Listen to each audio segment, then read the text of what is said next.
Où est l'arnaque? Rappelons brièvement le concept de cette série de vidéos. Je m'apprête à résoudre ici cet exercice en vous arnaquant à au moins un moment de ma correction.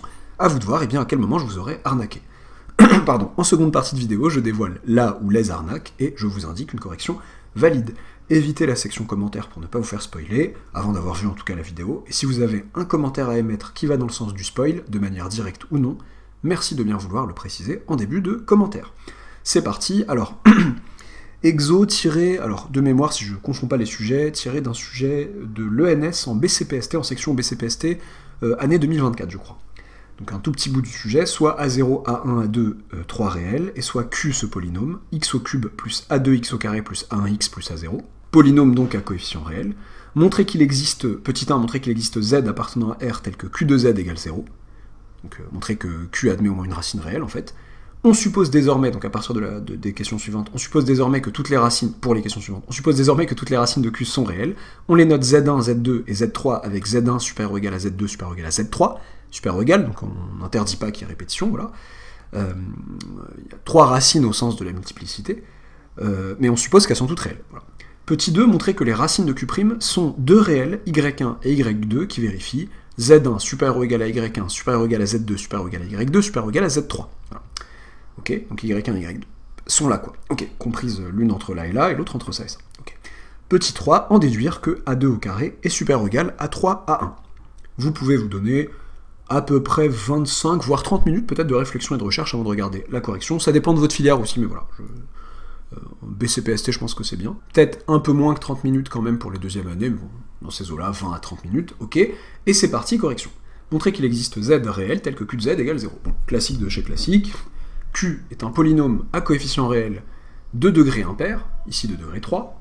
On va juste rappeler les faits, on va dire, on va amalgamer polynôme et fonction polynomiale comme c'est permis dans ce sujet et dans plein d'autres sujets. On va dire que limite quand x, on va peut-être commencer plutôt par dire, ouais, c'est pas grave, j'ai pas envie de barrer, limite quand x tend vers plus l'infini de q de x, et ben c'est tout simplement plus l'infini, donc c'est la limite quand x tend vers plus l'infini de x au cube, de petit x au cube, le terme de plus haut degré l'emporte, c'est plus l'infini. Et limite quand x tend vers moins l'infini de q de x, bah c'est moins l'infini. C'est la limite de x au cube en moins l'infini. Ok.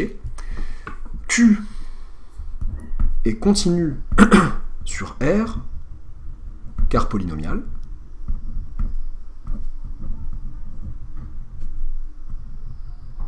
Et 0 appartient à l'intervalle ouvert moins l'infini plus l'infini. Bon, ok.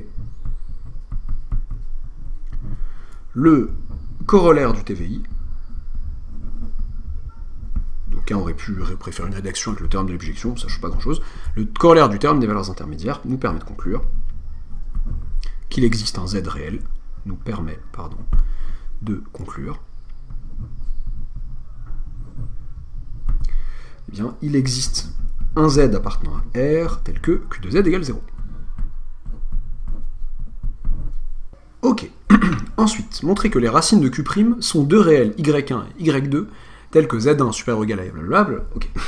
Flemme de redire toutes ces inégalités successives. Bon, je sais pas si ça va, je vais spoiler carrément dans le titre, mais ça me semble relativement énorme. Il y a des vidéos comme ça où j'ai envie de mettre la notion dans le titre pour, voilà, pour attirer les gens qui voudraient s'entraîner sur cette notion-là, mais si je dis, voilà, je vais dire les termes, si je dis rôle, bon bah voilà, je spoil un peu l'exercice. Bon, on voit bien qu'il y a rôle qui va intervenir. Alors, je vais me simplifier un peu la vie, bon je rappelle les hypothèses sur rôle si je veux travailler, utiliser le théorème de rôle sur un segment AB. F, il faudrait que, si j'ai une fonction f qui est continue sur AB fermé, dérivable sur AB, pas romain, dérivable sur AB ouvert, ah oui, à en croire Camelot, dérivable sur AB ouvert, f de A égale f de B et f de A égale f de B. Si j'ai tout ça, si j'ai ces hypothèses, alors je peux dire qu'il existe un C appartenant à AB ouvert tel que f' de C est égal à 0. Voilà, je sais qu'il faut être continu sur le fermé, dérivable sur le ouvert. Là, j'ai pas d'inquiétude. Là, Q, eh bien Q est dérivable sur R.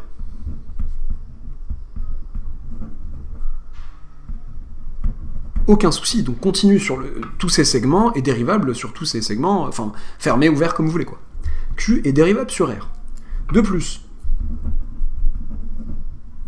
eh bien, on a noté Z1, Z2 et Z3, les racines de Q.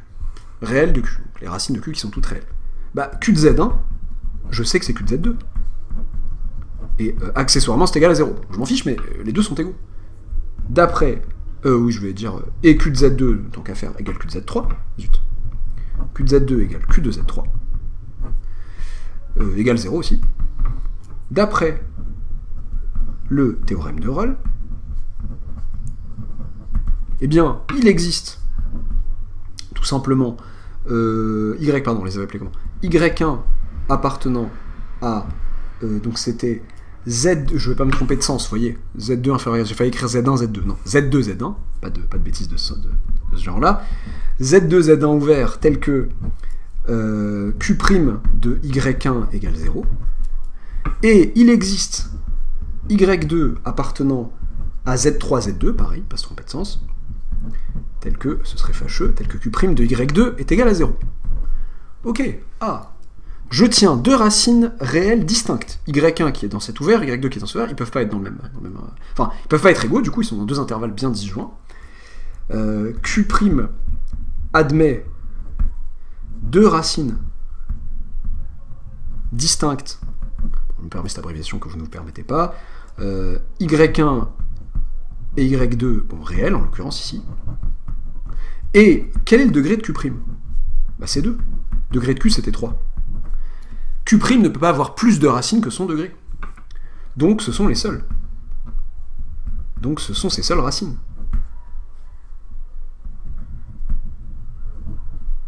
Et l'énoncé me disait, montrer que les racines de Q' sont 2 réelles. Donc que toutes les racines complexes de Q', eh ben, ce sont 2 réelles. Et ben ouais, ce sont ces seules racines. Et donc j'ai ce qu'il faut, quoi. D'où le résultat. J'ai même fait un peu mieux que ce qui est demandé. Bon, ça arrive parfois que l'énoncé demande une égalité large et que moi j'ai l'F strict. Ça me dérange pas. J'ai bien montré que les racines de Q' sont 2 réelles Y1 et Y2 qui vérifient que l'un est là et que l'autre est là. Ok, pas de souci. Ensuite, en déduire que A2 au carré est supérieur ou égal à 3A1. Comment je fais? Bon, qui était A1, A2 et A3? Bon, je rappelle que Q c'était x au cube plus A2 x au carré plus A1x plus A0. Ok, très bien. Bon, bah quel rapport avec... ce que je viens d'obtenir, à savoir le fait que Q' admettait deux racines réelles Y1, Y2, et ça. Bon bah, je vais écrire Q'. Q' c'est 3x carré, le polynôme Q' c'est 3x carré, plus 2A2x, plus 1. Ok, bon, sympa. Et ben je sais que ce polynôme admet deux racines réelles, distinctes. Deux discriminants, A pour discriminant, ce monsieur, voilà, j'ai dit les termes, A pour discriminant. Première fois que j'introduis proprement un discriminant au lieu de balancer delta égal. Quand même, c'est l'un des rares cas où on est assez tolérant sur le fait qu'un élève écrive delta égal, on ne dit pas ouais, mais qui est delta, de qui tu parles? Bon, quoique, je parle pour moi, je sais pas s'il y a des profs qui... Non, mais t'as pas dit que c'était le discriminant, peut-être que je peux comprendre autre chose, peut-être que c'est une droite. Bon, delta égal 2A2 au carré, B au carré, moins 4AC, donc moins 4 fois 3 fois A1. Delta, donc ça fait 4A2 au carré, moins 12A1. Ce qui me fait aussi, je factorise par 4, 4 facteurs de A2 au carré, moins 3A1. Oh, bonjour. Ok. Q' admet deux racines réelles distinctes. Donc, delta est strictement positif. Ok. Et bien donc, qu'est-ce que ça veut dire, ça? Ça veut donc dire que A2 au carré, moins 3A1, strictement positif, puis A2 au carré est supérieur strict à 3A1, et plus généralement supérieur ou égal à 3A1. La supériorité stricte implique la supériorité au sens large. D'où le résultat. Et on a terminé. Où pourriez-vous vous sentir floué, arnaqué? Bon. Bon, première arnaque mignonne. Bon, pour histoire que tout le monde en ait pour son argent, pour son temps. Première arnaque mignonne, bon, c'est pas le corollaire du TVI, c'est le TVI. Le corollaire, ce serait avec une hypothèse supplémentaire qui serait la stricte monotonie de ma fonction, et avec une conclusion supplémentaire qui serait l'unicité de la solution. Dans la c'est le TVI, et on pourrait me dire, ouais, mais... D'aucuns pourraient me dire, attends, déjà, le TVI, moi, ce que j'appelle TVI, comme en puriste, c'est quand c'est une histoire d'annulation, avec 0, comme racine. Bon, là, en l'occurrence, c'était 0, mais bon, on pourrait me dire, oui, bah, le corollaire, ça serait avec A différent de 0. Bon, je rentre dans des détails qui servent pas à grand-chose pour les élèves. Non, et j'ai dit texto théorème de la bijection à l'oral pour dire, ouais, dit autrement, bah non, là, il n'y a aucune raison qu'il y ait bijection, précisément. Donc voilà, le TVI n'est pas le corollaire. Bon. Question 2, c'est là où l'arnaque de la question 2 me plaît. Et oui, il y a une arnaque, et je suis assez content de moi parce que c'est au moment où j'ai dit oui, mais attention, on va surtout pas se tromper de sens en écrivant cet intervalle ouvert. Intervalle ouvert qui pourrait ne pas avoir de sens du tout, en réalité de sens au sens 2, si, il pourrait avoir un sens qui serait l'ensemble vide. Imaginez que Z1 soit égal à Z2. On a le droit, non? J'ai malicieusement rappelé au début que Z1, Z2, Z3, il pouvait y avoir des égalités. Bah, qu'est-ce que je m'amuse à vous faire du rôle dans l'ensemble vide? Il existe un Y1 de l'ensemble vide tel que Q' de Y1 égale 0. Oui, bah, super, génial, bon, bah, y a personne, quoi. Enfin, j'ai prouvé qu'il y avait rien du tout. J'ai prouvé qu'il n'y a rien. Là, pareil. Enfin, j'ai pas prouvé qu'il n'y en avait pas, j'ai prouvé que dans l'ensemble vide. Vous m'avez compris, il faut distinguer des cas. Il faut s'amuser à regarder ce qui se passe. Donc, si Z1 strictement supérieur à Z2, ok, je peux appliquer rôle. Je peux appliquer rôle, et c'est pour ça que malicieusement j'ai dit Q dérivable sur R. J'aurais bien fait dans cette situation de rappeler, pour éviter toutes les douilles, de dire, bon bah, de me rappeler de dire que Q est continu sur Z2, Z1, dérivable sur Z1, Z2, Z2, Z1, pardon, il n'y a pas de raison que ça change, Z1, Z2, Z1, ouvert, j'ai le droit là, de parler de l'ouvert Z2, Z1. Enfin, c'est pas l'ensemble vide. Si l'ouvert 3, 3, c'est l'ensemble vide. Il n'y a personne strictement compris entre 3 et 3. Ok. Donc si Z1, Z2, bon bah je peux faire ça avec roll et y a pas de problème, ok. Je peux vous prouver l'existence de Y1 comme je l'ai fait. Mais maintenant si Z1 égale Z2. Bon, si Z1 égale Z2, eh ben ça veut dire que Z1 est racine au moins double de Q. Donc, dans la factorisation de Q, tout polynôme non constant de C sur C de X, de C de X pardon, et C 1D, il va y avoir du X moins Z1 au carré. Okay. Z1 est une racine au moins double de Q, donc Z1 est racine de Q'. Et Y1 égale Z1 égale Z2 convient. Donc le Y1 qui est les deux à la fois, qui est égal aux deux à la fois, bah convient, il est bien entre les deux. Ça, c'est si Z1 égale Z2. Alors, ce que je ferais bien de préciser encore, enfin, je ferais bien de dire, si Z1 égale Z2 et Z2 strictement supérieur à Z3, je peux dire ça, et roll, puis roll, bon, là, je suis pas en train de rédiger complètement, puis roll sur Z2, Z3. Z3, Z2, pardon.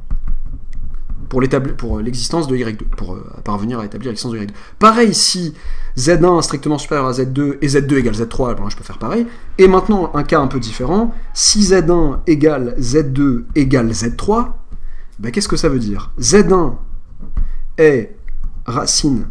Alors, au moins, donc il sert plus à rien. Quand je dis ça, bon, c'est vrai que c'est au moins, mais c'est racine exactement double, voilà, de multiplicité 2. Là, par contre, Z1 est racine triple de multiplicité 3, de notre ami de qui? De Q. De Q, ouais, ça. Donc, Z1 est racine double de Q'. Et comme Q' est de degré 2, bah c'est sa seule racine. Et il existe bien deux réels Y1 et Y2 au sens large, et c'est là que le sens large des inégalités voulues par l'énoncé avait du sens, et bah c'est le même. Tout le monde sont égaux. C'est pas très beau à dire, est égaux, j'allais dire. Enfin, toutes ces valeurs sont égales, tous ces réels sont égaux en fait, dans ce cas-là. Et on est toujours dans cette situation.